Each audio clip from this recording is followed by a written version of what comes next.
Good morning 11th class. हम पढ़ रहे थे chapter 21 neural control and coordination, जिसमें हमारा आज का टॉपिक है generation and conduction of nerve impulse. ठीक है, यानी कि नर्व इम्पल्स किस तरीके से जनरेट होते हैं और किस तरीके से कंडक्ट होते हैं, यानी कि एक जगह से दूसरी जगह पे क्या होती है, ट्रांसफ़र होती है। तो फर्स्ट अगर हम न्यूरॉन्स की बात करें तो एक्साइटेबल सेल्स होते हैं, क्योंकि उनकी मेम्ब्रेन क्या होती है, पोलराइज स्टेट में होती है। पोलराइज स्टेट का मतलब है कि जो हमारा न्यूरॉन है उस पर क्या होता है, आउटर साइड तो पॉजिटिव चार्ज होता है और इनर साइड क्या होता है, नेगेटिव चार्ज होता है। तो इस तरीके से हमारा न्यूरॉन होता है, इसलिए इसको हम क्या बोलते हैं, पोलराइज्ड। अगर हम न्यूरॉन की बात करें तो जो हमारा न्यूरॉन है वो बेसिकली कहते हैं सेमी सिलेक्टिव होता है। सेमी सिलेक्टिव का मतलब ये होता है वो कुछ को तो अपने अंदर परमिएबल होने देता है, कुछ को इम के लिए क्या होता है, इम्परमिएबल होता है। लाइक जैसे सोडियम आयन और पोटेशियम आयन है, उनके लिए तो ये क्या होता है, परमिएबल होता है। ठीक है, और जो नेगेटिव प्रोटीन्स आयंस हैं उन सब के लिए क्या होता है, ये इम्परमिएबल होता है। अगर हम बात करें तो अगर हम स्टेप स्टार्ट करें जनरेशन कंडक्शन का, फर्स्ट है अगर हमारा न्यूरॉन्स है वो क्या है, रेस्ट पे है। ठीक है, अभी किसी तरीके का कोई इम्पल्स नहीं आया, यानी कि अगर आपने किसी चीज़ को टच किया, गरम को अभी किसी चीज़ को आपने टच नहीं किया, अभी हमारे रेस्ट पर है, तो उस टाइम पर क्या होगा कि ये हमारा न्यूरॉन है, ये मान लो ये हमारा क्या है, कोई गेट है जहाँ से हमारे ये जो आयंस हैं वो मूव करेंगे। आउटर साइड क्या रहेगा, पॉजिटिव चार्ज रहेगा, इनर साइड क्या रहेगा, नेगेटिव चार्ज रहेगा। इसी तरीके से आउटर साइड क्या रहेगा, पॉजिटिव चार्ज, इनर साइड क्या रहेगा, नेगेटिव चार्ज। और ये हमारा एक्सोन होता है, इसमें बहुत सारे लिक्विड प्रेजेंट होता है जिसको हम क्या बोलते हैं, एक्सोप्लाज्म बोलते हैं। रेस्टिंग पे क्या होता है, जो हमारी पोटेशियम आयन है उनकी कंसनट्रेशन हाई होती है, कुछ नेगेटिव प्रोटीन्स आयन भी प्रेजेंट होते हैं, और जो सोडियम आयन है उनकी कंसंट्रेशन क्या होती है, बहुत ही लो होती है। ठीक है, तो क्या होगा, हाई कंसंट्रेशन है सोडियम आयन की, तो क्या होगा, ये मूव नहीं करेगा और ये इस तरीके से क्या है, पोटेंशियल जनरेट रहेगा। इसको हम क्या बोलेंगे, पोलराइजेशन बोलेंगे। ठीक है, तो नेगेटिव रेस्टिंग पोटेंशियल क्या होता है, generate the electric potential difference across the resting plasma membrane is called the resting potential. तो ये हमारा क्या होगा, रेस्टिंग पोटेंशियल हो जाएगा। अब क्या है, मैकेनिज्म क्या है, अब हमारे माइंड में कि भाई अब तो ये तो रेस्ट पे था, अब एक्टिवेट होगा तो क्या होगा। अब देखो अब क्या होगा, एक्शन पोटेंशियल। एक्शन पोटेंशियल का मतलब है कि अब जब वो वर्क करना शुरू करेगा, जैसे ही वर्क करना शुरू करेगा तो जो हमारी ये जो मेम्ब्रेन है, मान लो हम यहाँ पे अब 2 पॉइंट्स लेते हैं। ठीक है, मान लो ये इस तरीके से है कुछ, ये हमारा पॉइंट ए है, ये हमारा पॉइंट बी है। अभी यहाँ पर क्या था, पॉजिटिव चार्ज था। अब क्या आएगा, हमारा क्या आएगा, पोटेंशियल क्या हो जाएगा, रिवर्स हो जाएगा। ठीक है, कुछ इस तरीके से, रुको, यहाँ पे हमारा नेगेटिव था, यहाँ हमारा पॉजिटिव हो जाएगा, और इस तरीके से, और ये हमारा क्या होगा, पॉजिटिव हो जाएगा। तो क्या होगा, जैसे ही एक्शन पोटेंशियल जनरेट होएगा, हमारे सोडियम आयन क्या करेंगे, अंदर जाना क्या कर देंगे, शुरू कर देंगे। ये दोनों साइड से हमारे सोडियम आयन क्या आ जाएंगे, अंदर आना शुरू करेंगे। जैसे ही अंदर आना शुरू करेंगे तो एक पोटेंशियल जनरेट होगा। पोटेंशियल जनरेट होगा, सोडियम आयन की कंसंट्रेशन क्या है, यहाँ पर ज़्यादा होनी शुरू होगी।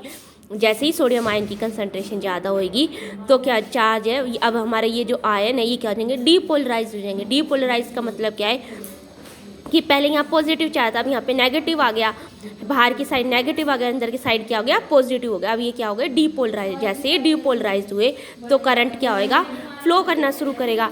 जैसे ही करंट फ्लो करना शुरू करेगा तो क्या होता है कि इसके जो नेबर जो होता है, नेबर से क्या होंगे, करंट इधर मूव करना शुरू करेगा। अब आपको पता है कि करंट कैसे मूव करता है, पॉजिटिव से नेगेटिव की तरफ।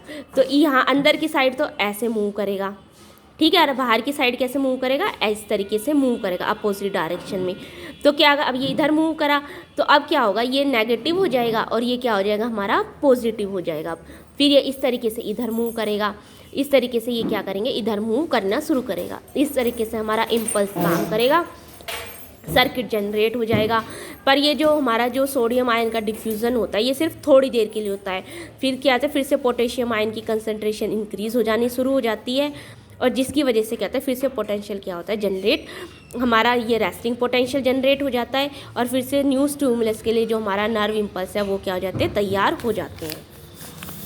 नेक्स्ट टॉपिक है इसमें हमारा ट्रांसमिशन ऑफ इम्पल्स। ठीक है, अब ये क्या हमारी नर्व थी, न्यूरॉन था, यहाँ डेंड्राइट से हमें सिग्नल आया, ये हमारा एक्सोन में यहाँ मूव कर, अब हमारी ये क्या साइनेप्टिक नोब्स थी। ठीक है, तो अब यहाँ से यहाँ तक तो मूव कर गया, अब यहाँ से किस तरीके से ट्रांसफ़र होगा दूसरे उसमें, यानी कि मसल्स में या फिर दूसरा न्यूरॉन प्रेजेंट है तो उसमें किस तरीके से ट्रांसफ़र होगा वो हम अब पढ़ेंगे। तो अगर न्यूरॉन ट्रांसमिशन की बात करें इम्पल्स में, तो बेसिकली किसके थ्रू होता है, ये होता है साइनेप्स के through. Synapse basically there are 3 types के साइनेप्स मिलते हैं, प्री साइनेप्स, पोस्ट साइनेप्ट और साइनेप्टिक क्लेफ्ट। प्री साइनेप्स का मतलब क्या है कि मान लो ये अगर हम इसमें ये न्यूरॉन है, अगर इसमें हम इस एक नोब को कंसीडर करें, सिर्फ इस एक सिंगल नोब को, तो हमारा ये क्या बना, इस तरीके से बना।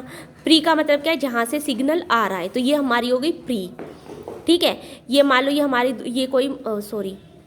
ये हमारी कोई मसल है। ठीक है, तो ये हो गई पोस्ट, क्योंकि सिग्नल यहाँ जाना है, और इनके बीच में ये जो गैप है ये एक लिक्विड से भरा होता है जिसको हम क्या बोलते हैं, साइनेप्टिक क्लेफ्ट। ठीक है, तो ये हमारे 3 साइनेप्स हो गए, प्री जहाँ से सिग्नल आ रहा है, साइनेप्टिक क्लेफ्ट, पोस्ट जिसको सिग्नल हमें भेजना है। तो अगर हम इम्पल्स की बात करें तो हमारे 2 टाइप्स के इम्पल्स जनरेट होते हैं। फर्स्ट होता है इलेक्ट्रिक, सेकेंड होता है हमारा केमिकल। इलेक्ट्रिक सिग्नल में क्या होगा कि इलेक्ट्रिक में हमें साइनेप्टिक क्लेफ्ट की ज़रूरत नहीं होती, हमारा जो प्री और जो पोस्ट है वो एक दूसरे के इतने करीब होते हैं कि सिग्नल जो है डायरेक्ट यहाँ पर ट्रांसफ़र हो जाता है, जैसे करंट फ्लो हो जाता है, इसलिए डायरेक्ट फ्लो हो जाता है, किसी तरीके की हमारे क्या एक साइनेप्टिक क्लेफ्ट की ज़रूरत नहीं होती। तो ये होता है हमारा इलेक्ट्रिक इम्पल्स। केमिकल इम्पल्स में क्या होता है कि हमारा जो ये क्लेफ्ट बना, इनके बीच में क्या आता है, साइनेप्टिक क्लेफ्ट प्रेजेंट होता है।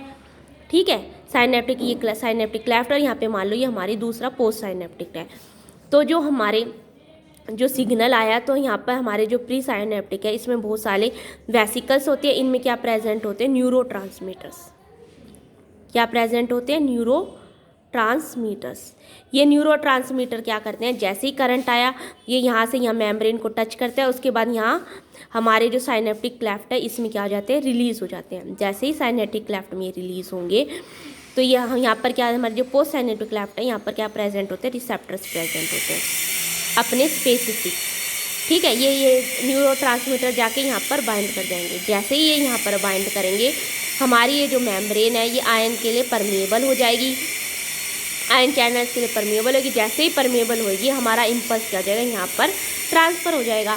अब ये डिपेंड करता है कि हमारा इम्पल्स कैसा है, एक्साइटरी है या फिर रेगुलेटरी है, कि हमें किस तरीके का सिग्नल हमें मिला है। ठीक है, न्यूरो ट्रांसमीटर बेसिकली हमारे क्या होते हैं, स्पेसिफिक होते हैं। स्पेसिफिक का मतलब क्या है, जैसे अगर हम लोक देखते हैं, ठीक है, एक लोक होएगा, इसकी एक स्पेसिफिक की होती है ना, कि अगर कोई दूसरा लोक है तो उसकी अपनी एक की है। अब हम इस वाले लोक की को क्या हम इसमें तो नहीं लगा सकते ना, दूसरे लोक में। इसी तरीके से जो न्यूरो ट्रांसफ़र होते हैं ना, ट्रांसमीटर होते हैं, इनका भी एक स्पेसिफिक रिसेप्टर होता है, उस पर कोई दूसरा न्यूरो ट्रांसमीटर बाइंड नहीं कर सकता। तो ये अपने पर्टिकुलर रिसेप्टर पे क्या करते हैं, जाकर बाइंड करते हैं, और इस तरीके से सिग्नल जो है हमारा ट्रांसफ़र हो जाता है। तो ये हमारा था ट्रांसमिशन ऑफ इम्पल्स, इसमें साइनेप्स आया, फिर पोस्ट आया, देखो pre synaptic neuron, post synaptic और साइनेप्टिक क्लेफ्ट आया। फिर 2 टाइप्स की आए हमारे, इलेक्ट्रिकल साइनेप्स और केमिकल साइनेप्स। ठीक है, केमिकल साइनेप्स में हमारा आ जाएगा ये न्यूरो ट्रांसमीटर वाला, ये देखो एक्सोन है, एक्सोन टर्मिनल आए, ये वेसिकल्स हैं। प्री साइनेप्टिक ये यहाँ से न्यूरो ट्रांसमीटर रिलीज़ हो गए, हमारे साइनेप्टिक है, यहाँ पे हमारे ये क्या रिसेप्टर्स हैं जहाँ पर ये बाइंड हो जाएंगे, जिससे हमारे गेट ओपन हो जाएंगे, हमारा सिग्नल क्या हो जाएगा, ट्रांसफ़र हो जाएगा। उसके बाद ये क्या रिसेप्टर्स पे बाइंड हो गए, और इस तरीके से हमारा जो मैकेनिज्म जो पोटेंशियल डेवलप होएगा वो क्या होगा, या तो एक्साइटरी होगा या फिर इनहिबिटरी होगा। तो ये हमारा टॉपिक था, आप इसको पढ़िए। अगर आपको कोई दिक्कत हो तो आप मुझसे क्वेश्चन पूछ सकते हैं। नेक्स्ट हम कल पढ़ेंगे सेंट्रल न्यूरल सिस्टम।